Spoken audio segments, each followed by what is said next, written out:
When the pressure is high and the energy low, that's when your business needs inspiration to change and to grow. It's also when true captains show up. Hi, I'm Mark Francis, and I'm the host of this podcast that invites industry leaders from all over the world to answer the question, who's your captain? When you need to motivate and to mobilize, to develop and enable your team. Whether you are new to being a leader or you aspire to be a captain, this podcast is for you.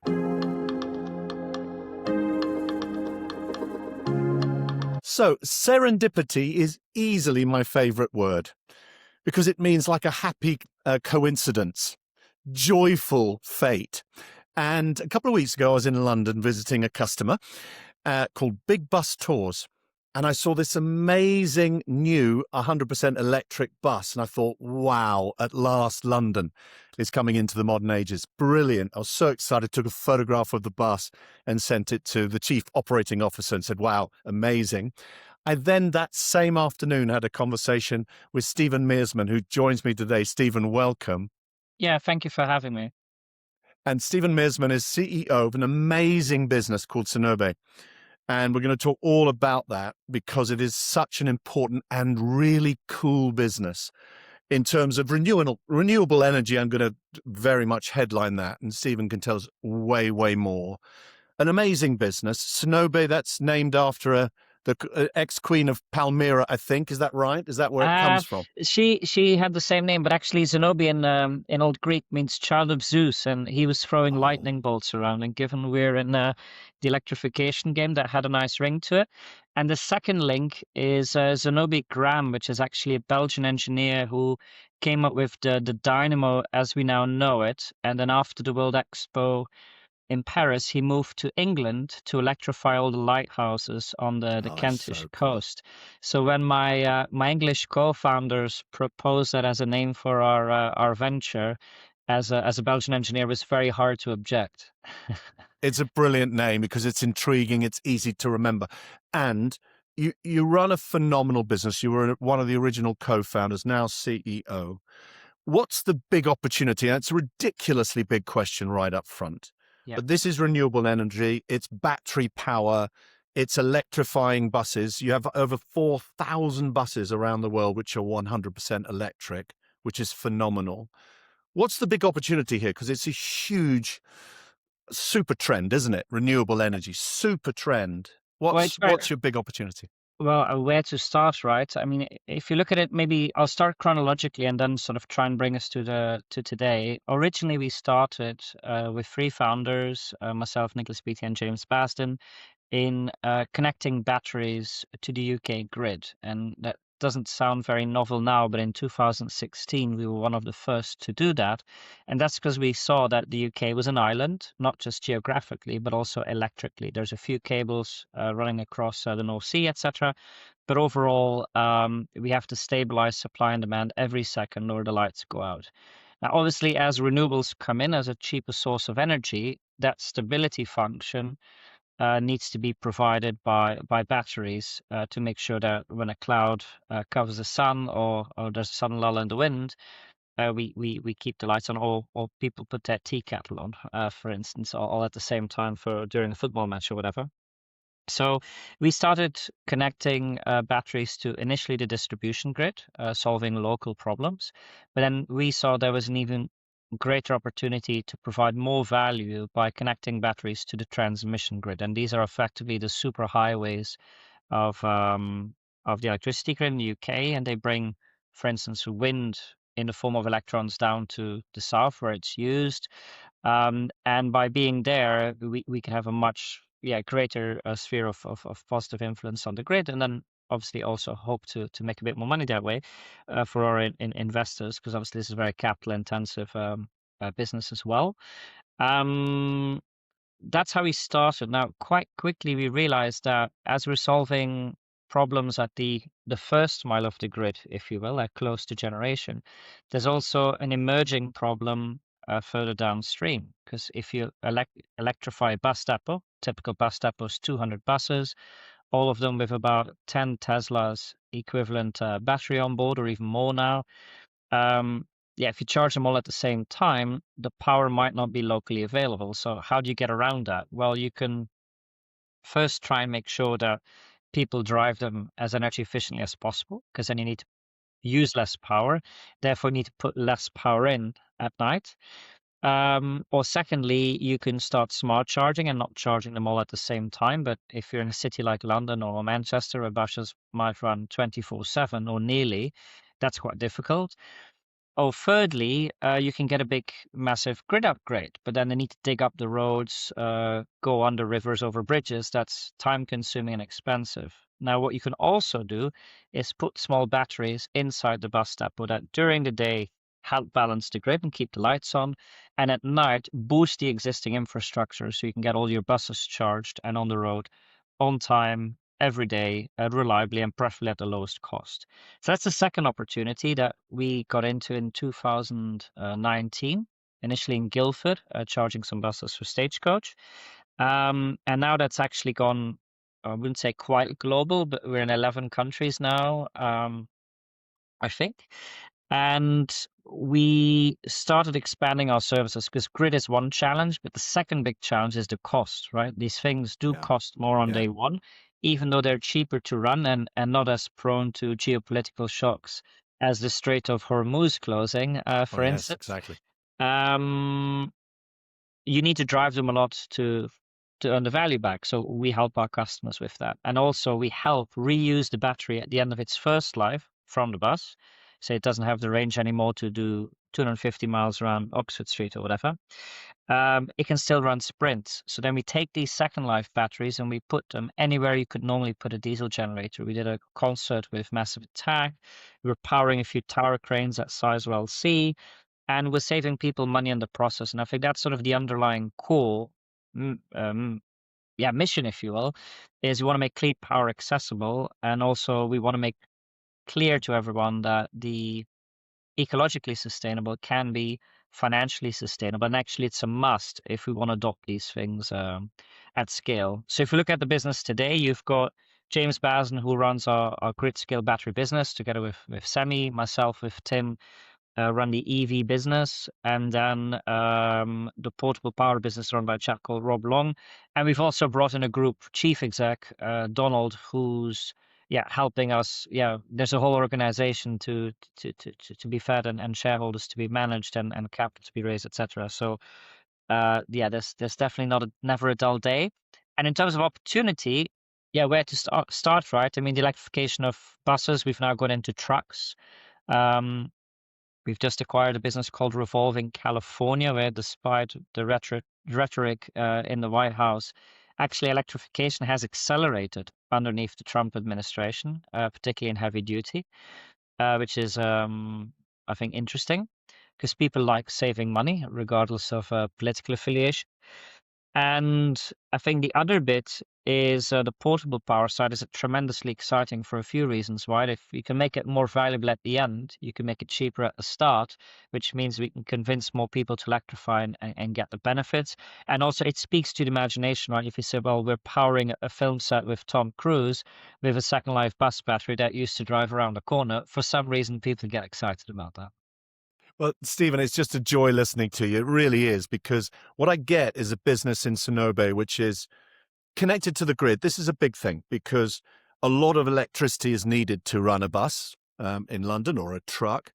And so that could potentially drain the grid of its energy. But actually, you're almost the backstop for the grid. So when the grid's under pressure, you've got extra energy to be able to supply to the grid, which is fundamental for the whole community and also for the particular business that you're working with, like big bus tours and things like that. So this is community enhancing. It also sounds, I call it the 3 Ps: practical, profitable, and future-proofing. So you're future-proofing the island of Britain, as an example, and many other countries. So, I love listening to you because it sounds, it's just, you're just throwing away some of the information about what you do, but actually it's pretty phenomenal. It's actually very cool.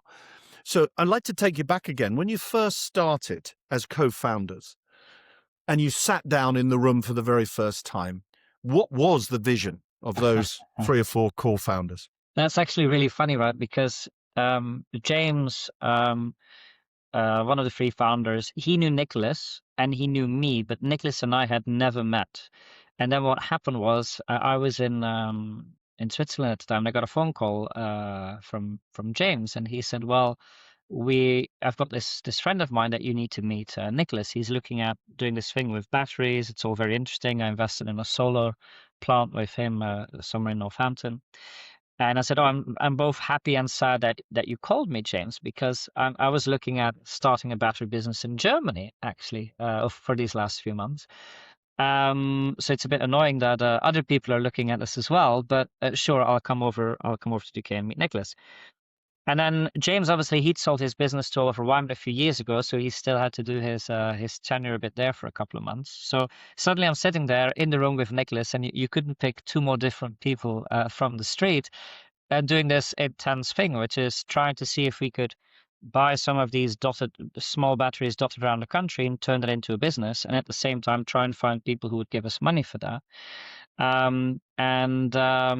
Yeah, if you've got Nicholas who's who was an investment banker, right, or ran a set up a corporate finance business and ran it. You then have James, who was a consultant with an advertising background, but having done a lot of work for utilities, so he knew the regulatory framework quite well. And then myself, coming more from an engineering and an energy trading, physical energy trading background. So you And were a that thing, trader. You were trading energy. yeah, exactly. So Yeah. and optimizing refineries, oil terminals, that sort of stuff.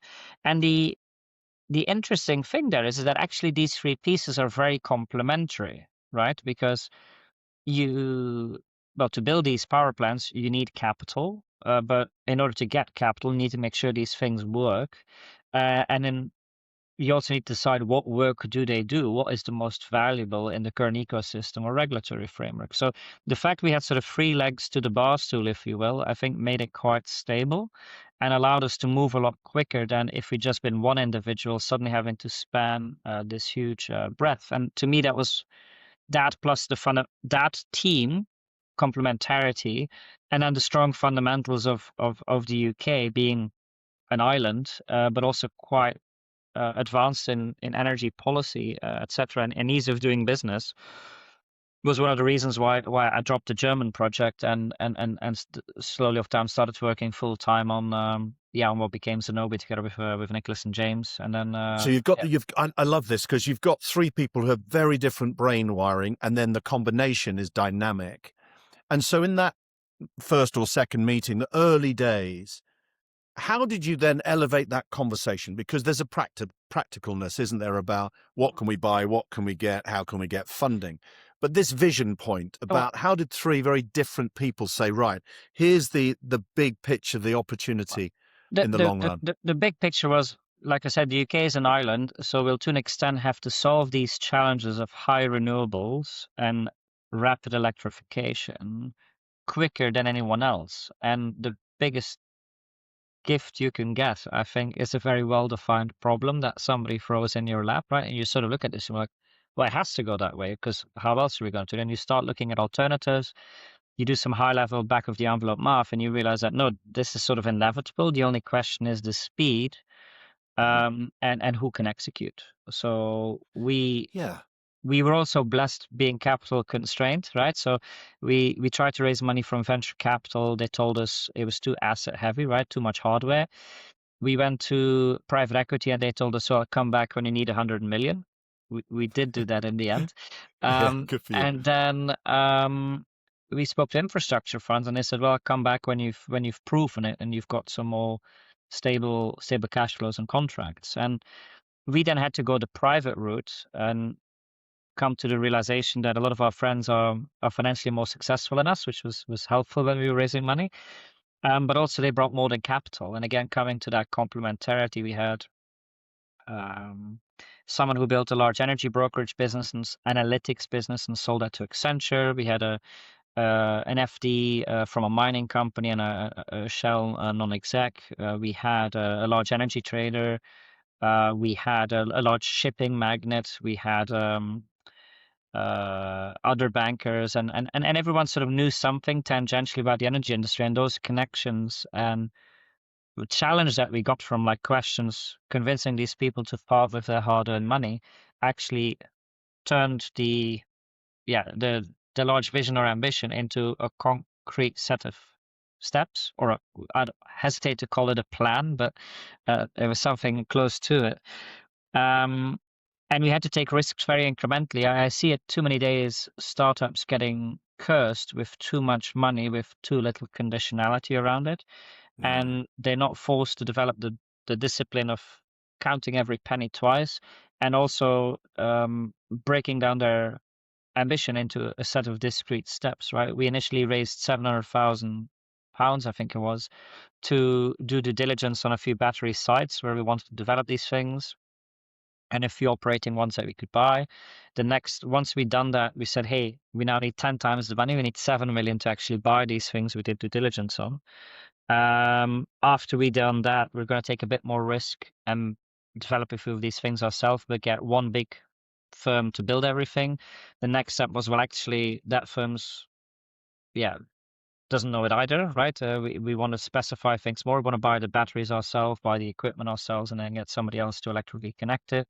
And every little step, we took a bit more risk. But by doing it in that gradual way, it's very easy also to communicate to our investors and say, well, we said we would do this, we've done it, and now we need to get to the next step, right? It made it very easily monitored. But then, although we could have probably continued to go the private route for a while, the amounts of capital we needed eventually meant we had to get an institution to support us. And it was Tiger Infrastructure out of New York, which were, again, great partners coming with more than money, but also knowledge, experience. They were great support for us as a management team. And then you need to get people around you, right? I mean, they always say you need to hire people smarter than you, and that's definitely true. And I think we've been very successful in that.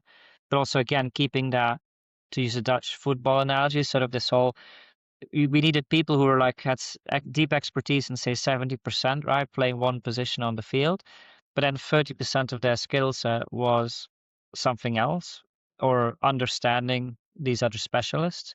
And I think, again, that's what's really helped us, because we could come together in small groups, quickly solve a problem, and then disband and focus on our separate tasks again, which, when you're in a startup or scale up mode, is really quite important. You can't afford to have silos. I'm gonna come back on a couple of things that I heard that are simply vital in the journey, and this is a message for anyone who is big ambitions and starting up, is count every penny twice. So you might get a significant investment, be incredibly smart how you use that. Then it's step by step. So whether that's financial investment of 700,000 that can get us to this step, and now we need 7 million, and now we need some more, but it's step by step. It's not big lurch forward in a oneer. And the other key thing you said is about surround yourself with really smart people. And I like the element that when you've got investors, they've also added to the intellectual property in the ideas and execution of your strategy. So there's loads of nuance in the journey for Zenobe, which I'm loving listening to. How do you then mobilize that team? So you've got a clear vision, you've got a really smart team. How do you get it going when you've got such a complex journey of asset buying, asset building, and then asset utilizing? How do you mobilize the team? Yeah, I'm coming back to that risk point, right? So the initial battery that was timed, right, I think it was 800 kilowatts. If you compare that to the 600 megawatt things that we're building today, amazing. The benefit of buying something that existed was we knew we overpaid for it, right? But it got us into the market with relatively limited risk. And then you have cash flow, so you can then hire someone from that cash flow. And you know that if something happens, you don't grow as quick as you think, at least the bills are all still paid for, right? I think that's really important to stress that. And it also allows you to mobilize the team very effectively, right? So, okay, we've built this, we now have got enough cash. We now need to get to this point of developing this one thing. And we're not going to immediately go for developing 15 things at the same time. No, we're going to do this one thing in the next 6 months, right? Or the next 3 months. So you get that sort of singular focus on executing that, and everything else that's a distraction, needs to be and put in the 5% bucket rather than the 95% of your Yeah, time interesting. bucket. Yeah. And I think that helped a lot. And then also, again, necessity being the mother of invention. As we started growing, actually, the UK went through sort of one of its first energy crises or boom bust cycles on storage. And this is where I felt my old trading background came in helpful, because one of the things you always need to have is you need to have optionality, which means you need to have access to different sources of income, or use a battery a bit like a Swiss pocket knife rather than just always use the spoon bit, so to speak. And what I mean by that is everybody in batteries in the early days and flexible consumers, etc., were all going for the same service for National Grid. But there's other services that other people were playing and they seemed less valuable. But what we felt coming was, because everybody was going after the same thing, the value of that would collapse. So we started investing in software, dispatch systems, some analysts who could assess where we could add the most value to the energy system. And if you figure out where you're adding the most value, then obviously that comes with a financial benefit, and you could then invest that financial benefit in creating even more options. So again, this sort of step by step, every time stepping a bit of a rung higher. That's really what we did in the early days.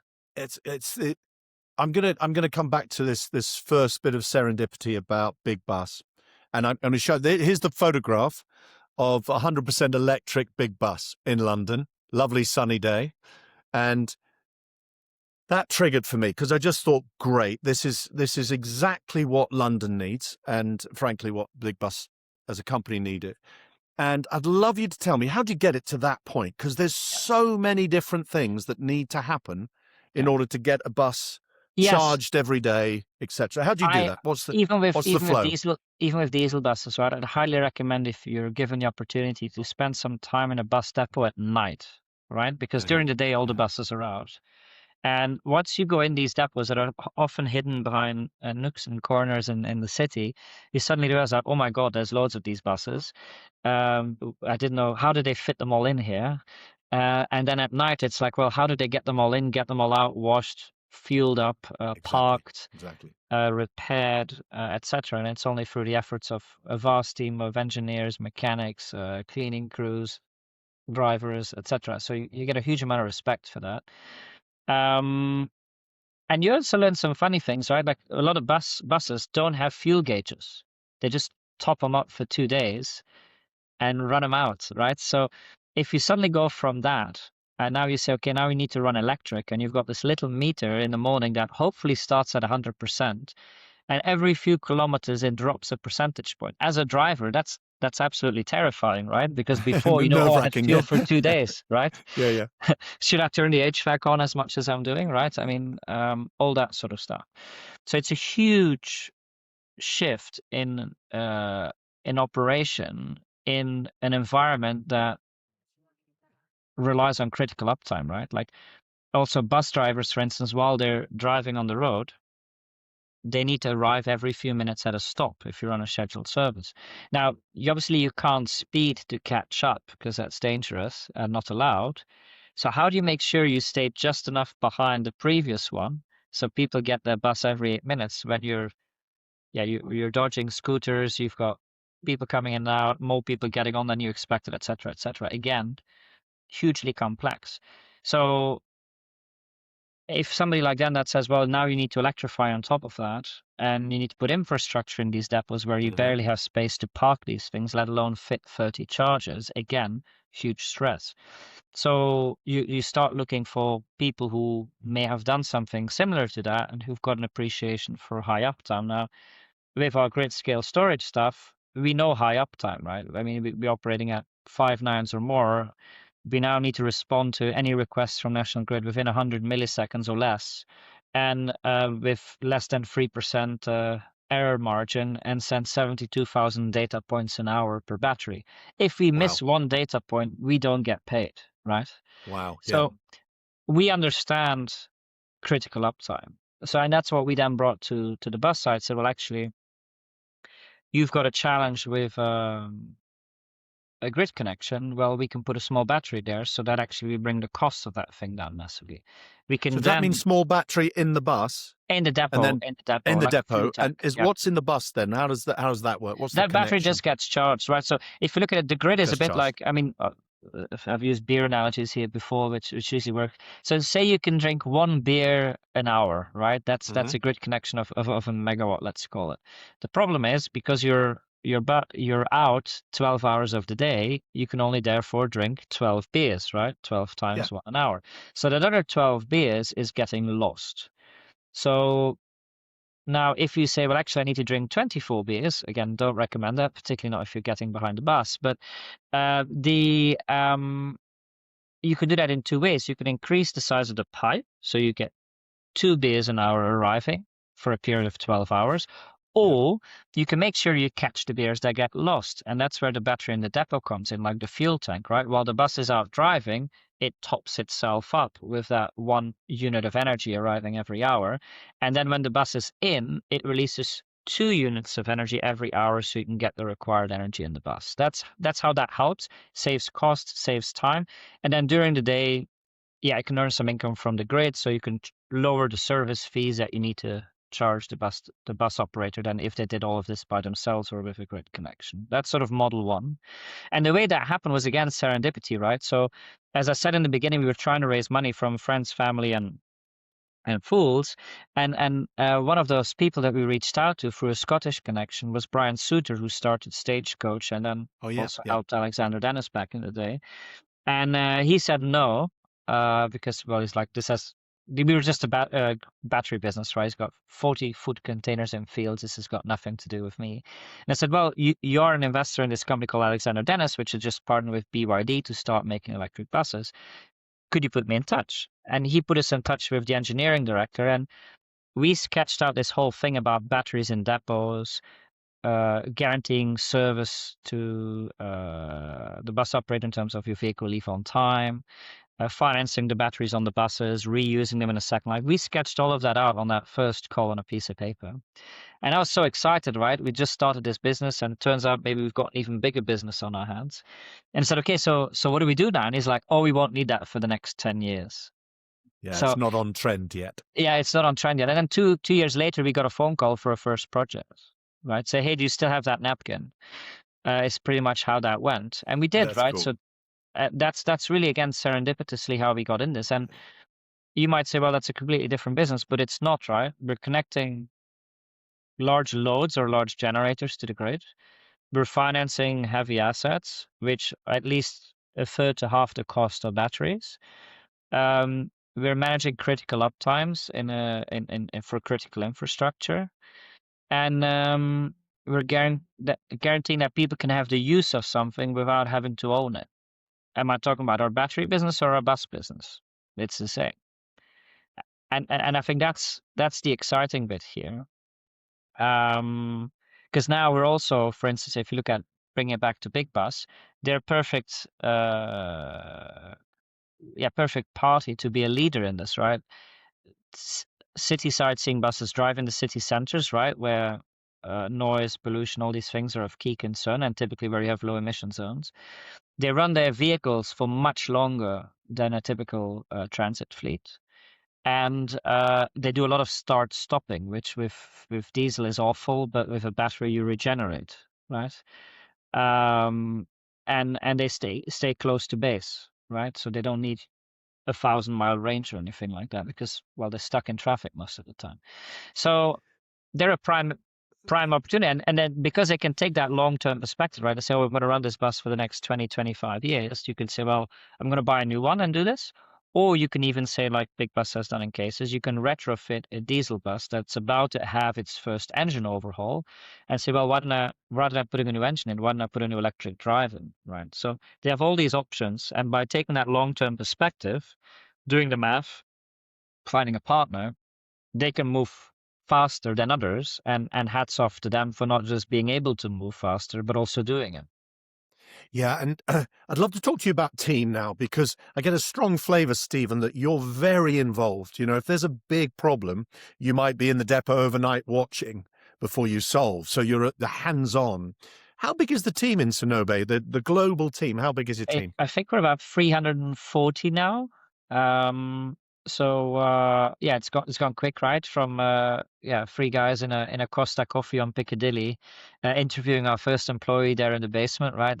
He's still with us actually. That's Ned, and That's he's so had cool. various roles across the business. So I'm hoping he's still enjoying it. Now, so We you're now a medium size in that sense, in terms of numbers of staff. That's medium size at 300. How do you develop that team? How do you keep them motivated? How do you keep them energized and developing? How do you do that? Well, I think all these things go in waves, right? But if you look, like the pendulum swings back and forth in on lots of different metrics. Um, I think the purpose helps, right? I think we're doing something that's people like to talk about, right? You're doing something good for the community, the environment. We're growing.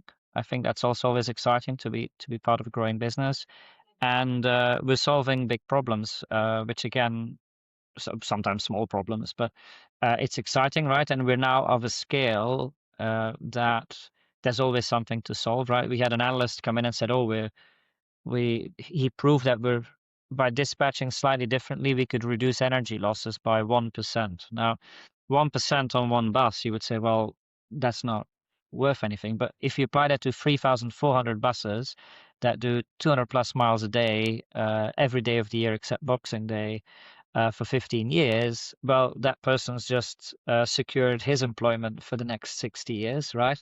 So, and I think that's fun that we're getting these new specialists in with different perspectives to augment the little boss tool and come with these new capabilities. And again, that sort of 70-30 thing, right? If I look at our head of analytics, Mathieu, we hired him initially to build financial Excel models. But he had the reason he stood out over the other candidates was he was playing with this thing called Python at the time. And rather than wrangling snakes, it meant he could run computer models and build them to solve more complicated problems. We're like, might be useful in the future. But it turned out 3 months later, Mathieu was doing nothing but trying to understand how National Grid made its decisions across the various Yeah, markets that it fascinating. procured things in. And now he's used that same tool set, and again with a whole team, to optimize charging strategies. How do we lower the cost for our customers by 40% by charging at the right time and in the right quantity, while at the same time not cooking the battery on the bus? So the problems have gotten different, but it's still the same skill set, right? Defining constraints, defining an objective function, and writing code to help you solve that. So I think it's again that sort of incrementalness, right? And Hmm. that really helps us. And now with the So you've scale, got it's even technical more. experts, haven't you? You've Yeah. got technical experts, and you've described beautifully one of those just now. How do you develop the softer skills? Is there a program of soft skill development within the business, or is it just get on with the job because we're busy? How do you We, develop the softer well, skills? we've got obviously Olivia Christaki, who's been with us for a while, sort of director of talent, and we do have an HR team. I know some people argue against it, but I think it's important because when you're moving at speed, sometimes you can forget about like you said, the softer side of things. So having somebody who holds up that mirror and say, "Hey, we're leaving those 5 people behind, or we're at risk of losing these 3 because they're unhappy with something that," and yeah, people didn't have the time to pay attention. So I think that's one side. Also, we've got a leadership team, mean that obviously is sort of a small core, and then it's sort of teams of teams, right? I think all the way down. Um, we, if I look, for instance, during COVID, it was really a challenge for us because we went from 23 to 86 while you're interviewing over the screen and everyone's Much working harder, from isn't it? If you home. don't see It's someone in person, much harder. And that was really hard for us because if I look at it now, you've got sort of yeah, you have a strong core of maybe 25 individuals who really sort of shaped that culture pre-COVID and then during COVID. And coming out of COVID, there were a lot of people who had sort of a vague idea of what we did, and it was really difficult trying to recover from that. And in some cases, I said it to somebody the other day, I still feel like we're recovering from the COVID work from home phase, because when you grow that quickly, obviously the core is less tightly knit than it Yeah. could have been Yeah. if we'd all been, sitting in an office together. Um, so I think striking that balance, encouraging people to socialize, encouraging people to move around the business, right? So, for instance, Rob Long, who I mentioned earlier, who's leading our Second Life division, he was our ops team at one point, right? He was our first person in our operations team, and he's moved around the business. And I think that's been really good because he sort of spreads the Zenobe gospel internally, if you will, right? But Yeah. at the same time, he can have that wider perspective on what the business is doing without getting stuck in a silo. We had Michael who joined us a couple of years ago in our UK EV business development team. He's now sort of moved over to Chicago, our Chicago office, which is great opportunity for him. Um, to get some international exposure, but also for us, it's great to build that connective tissue between the UK office and the US office, right? So that if people say, "Oh, I've got this particular problem, who solved that before?" Or how do I turn this in? How do I adapt this process that UK says they do it this way, but why did they do that? Oh, I don't think it works here. Let's just toss it overboard. Michael, with the local person, can say, well, no, how do we adapt this, right? And I think really investing in that mobility throughout the organization to build that connective tissue is something actually quite candidly we need to do more of. I mean, there was a CEO of a business and his name escapes me now, but he always said, you should assume people haven't heard you until you're sick of telling the same story. And that Oh, maybe that is really cool. I that love sounds a that. bit negative maybe, but it's important to tell these stories, about the business, about the early days, about now, and how it sort of all fits together. Because, like you said, otherwise you just resort to, churning tasks, right? Yeah, brilliant book called Leading Change, and it talks about if you think you're communicating enough, times it by 10, and you're still not communicating enough. It's exactly the same message, isn't it? You think I've told you once, therefore you understand, and it's just not true. Yeah. So I'd love to turn the camera on you now, Stephen, although we already are physically, but metaphorically, as the leader. So your focus very much on electric vehicles within your business, but you're the boss. How do you prioritize your time? Poorly. Is the honest answer.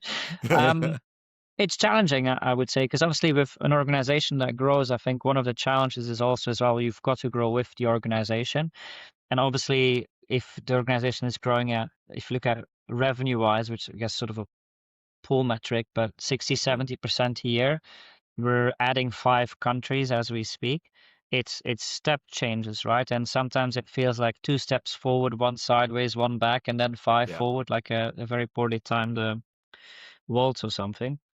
Um, on one side, need to do a lot to give people space to grow, right? In yeah, the team. yeah.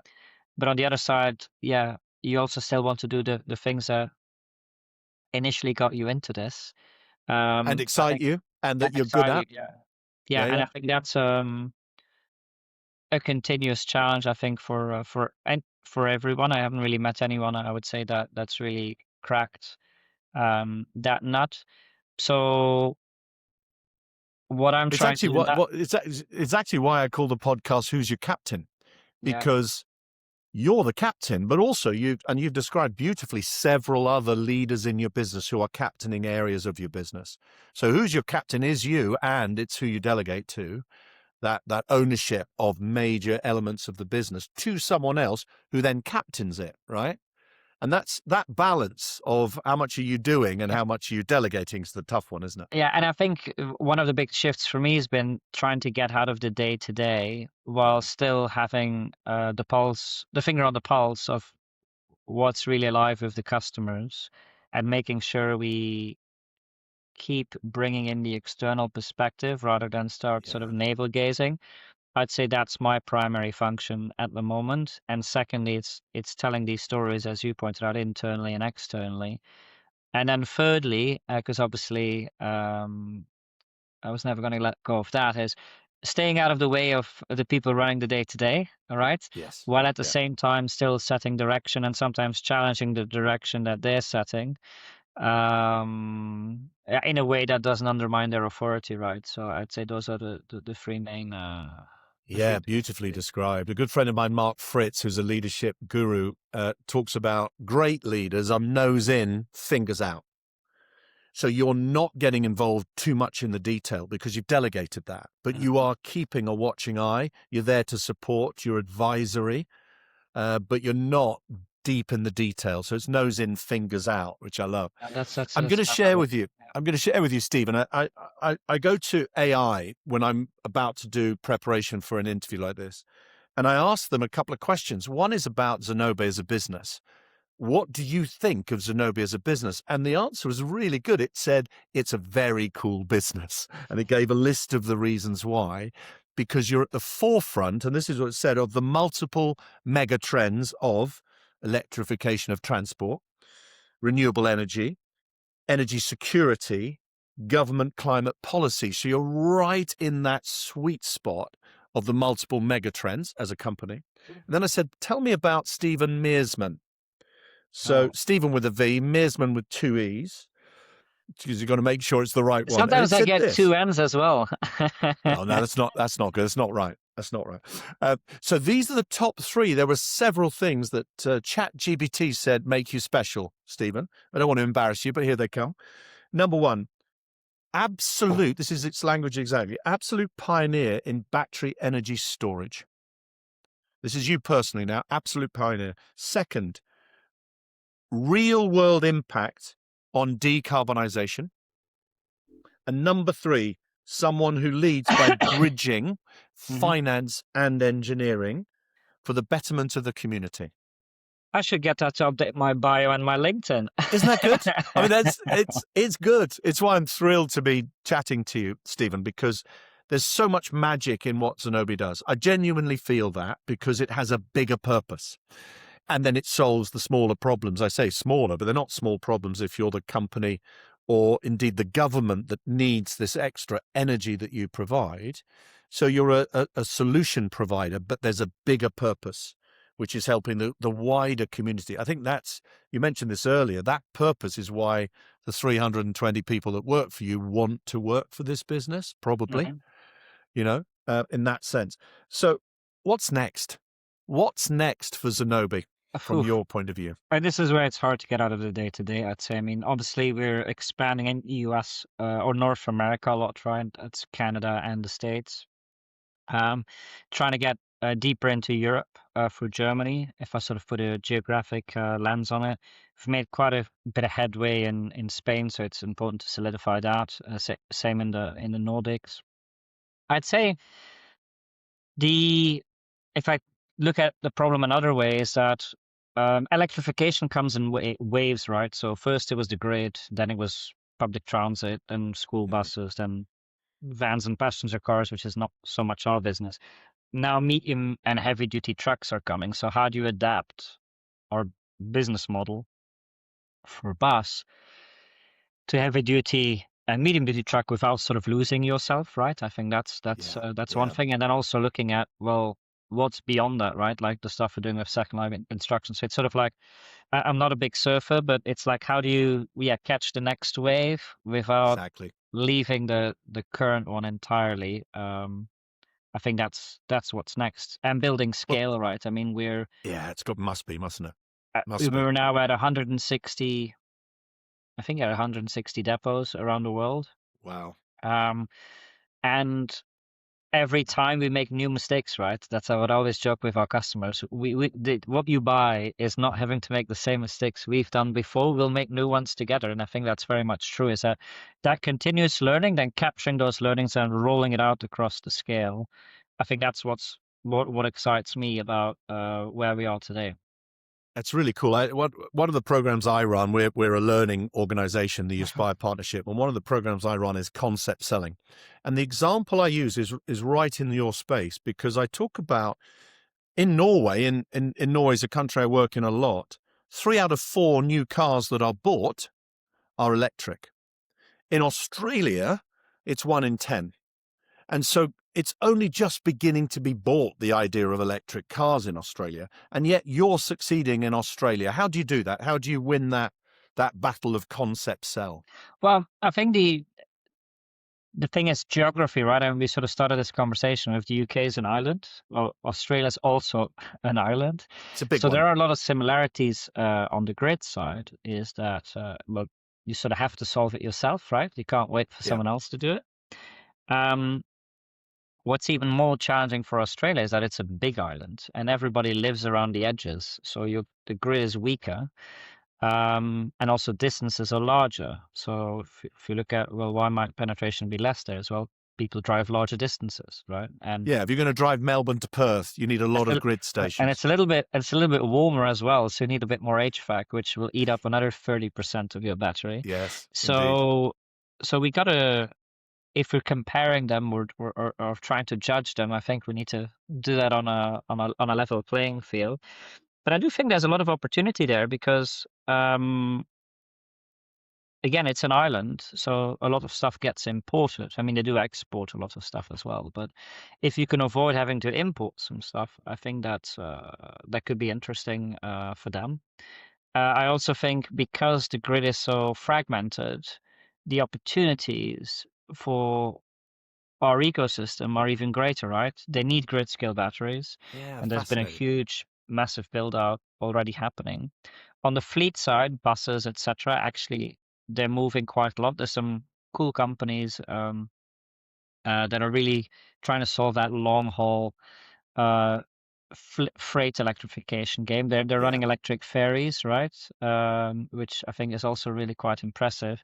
And again, they're doing that because they have to, right? 7% of all public transit travel in Australia and New Zealand is on a boat, right? So they're being forced to solve the hard challenges today. Now, how have we been successful? There is again a bit of serendipity. We had a customer in London who I was actually did a post about him yesterday, so he'll feel bad that I'm calling him out twice. But Sam Ribeiro used Oh, yeah. to be part of Transit Systems, running a few depots in London, and we were trying to sell him on electrification, and he agreed so much with us that he said, "Yeah, but I need to sort of burn my fingers and learn this, or I'm going to be left behind." So even though we had very good conversation, it was very difficult to eventually get a deal across the line. And our first deal actually that we did together was in Australia because they were a subsidiary of an Australian company. And he said, well, So it is serendipity. yeah, we've got a Yeah. much bigger electrification problem there. Can you go and help us out? So actually, when I arrived there, this was just on my way back from my honeymoon in Japan. I arrived in Australia and everything was on fire, right? They had the bushfires Oh, there yeah, end of terrible. 2010 that were absolutely terrible. And so yeah, explaining to people about air quality wasn't really a yeah. People were like, yeah, look outside, we get it. Yeah. But the question was how, right? We can't do this itty bitty. We have to move. So how do we do a full depot of 200 buses or 100 buses, etc.? And we found a local partner, right?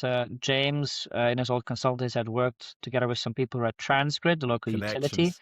So they had Connections. local connectivity and local Yeah. knowledge, which we really needed. So we partnered with them. We then also needed some help on the local financing side, but we knew how to explain our proposition to banks because we've done that 1,000 times over in the UK. So we found a local bank, educated them along. And then it was a real consortium that delivered that first project and really, I think, built a template for all the next projects, right? That was the That's Leichhardt great. I depot. like that. I like that retained organizational learning that you talk Yeah. about.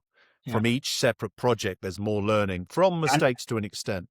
And again, he'll remind me of this probably in 4 months when it's bonus season. But we hired a really great first guy, right? I mean, Gareth Ridge, who's been with us since 2019, and it felt like even before that.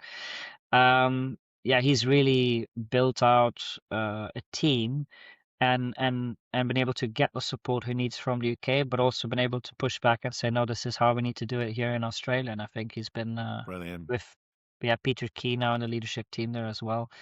Yeah, those guys have been really successful in adapting what we do to I love the Australian I needs. I love the way you talk about so many of your teams so highly, not just the internal team, but some of your suppliers as well. It's really cool to hear that. One last question, and you may have noticed the book fell over I've written a book called The Captaincy, and Uh-huh. Who's Your Captain is the podcast. You're a captain of change. You're a captain of positive change for the community, Stephen. What advice would you give anyone who's trying to lead significant change? You've told us so many change stories, not least in Australia as an example. What single piece of advice would you give someone who's just starting out, just like you were with two other people sitting in a Costco in Piccadilly? What single piece of advice would you give them to be successful as a change leader? Well, I think really break it down into components, right? Try and break this huge change, break it down into small incremental steps, and then Yeah. and then get experts around you who can help you frame it and challenge it, and then yeah, figure out how to tell it as a story. Yeah, you've been a storyteller all the way through. Captain Steven Meersman, thank you so much for your time, your energy, and your storytelling. It's been brilliant. Thank you. Thank you, Mark.